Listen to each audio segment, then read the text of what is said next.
এটা হচ্ছে রাশিয়ান বাইকুনুর আঙুর। আগে আমাদের ছিল সবুজ মিষ্টি আঙুর, ওটা বাজারজাত না হওয়ার কারণে আমরা এটা করছি। এটা হচ্ছে রাশিয়ান বাইকুনুর আঙুর। আপনারা যারা বাসায় ছাদে যেখানে হোক, আপনারা প্রথমত ১-১০টা চারা নিয়ে টেস্ট করে দেখতে পারেন, অথবা আমার বাগানে এসে খেয়েও টেস্ট করে আপনারা লাগাইতে পারেন। আমি মোহাম্মদ রুহুল আমিন। আমার বাসা আছে যশোর জেলা চৌগাছা থানা জিওলগাড়ি বেলেমাঠ, পৌরসভা ৩ নম্বর ওয়ার্ড এবং চৌগাছা গরুহাটের পাশে। এখানে কতটুক জমি? এখানে প্রথমত ছিল ভাই 10 কাঠা। আপনি যখন আসছেন তখন 10 কাঠা ছিল, এখন তো দেখছেন সামনেরটা আরো 10 কাঠা বাড়াইছে, এখন 1 বিঘে আঙুর হয়েছে টোটালি। এটা এখন এটা কি জাত মূলত? এটা হচ্ছে মূলত রাশিয়ান বাইকুনুর আঙুর। আচ্ছা আচ্ছা।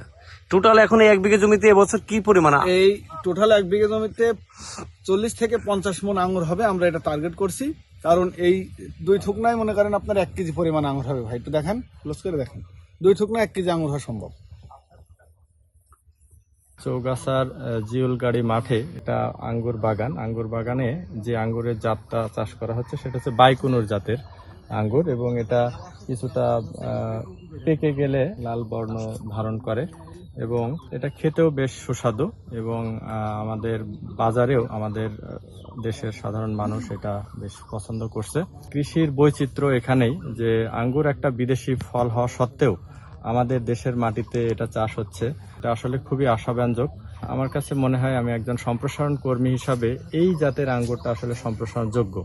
দেশে উৎপাদিত জিনিস যদি আমরা দেশের মানুষ খাই বা উৎপাদন করি, তাহলে সেক্ষেত্রে আমাদের ডলার সাশ্রয় হলো, দেশের অর্থনৈতিক উন্নয়ন হলো।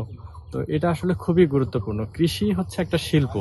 এই কৃষি শিল্পের প্রসার যত ভালো হবে, কৃষিভিত্তিক অর্থনীতিটা শক্তিশালী হলে আসলে আমাদের দেশের টোটাল অর্থনীতিও অনেক সমৃদ্ধ হবে, উন্নত হবে। আর কৃষিটা এখন আসলে আগে ছিল খোরপোশ কৃষি, এখন হয়ে গেছে বাণিজ্যিক কৃষি। সো এইটা আসলে একটা বাণিজ্যিক কৃষির মধ্যে পড়ে।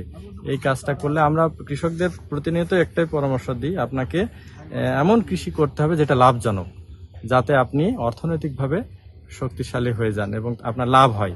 সো আঙ্গুরও সেরকম একটা ফল যেটা আসলে বাণিজ্যিকভাবে চাষ করা সম্ভব।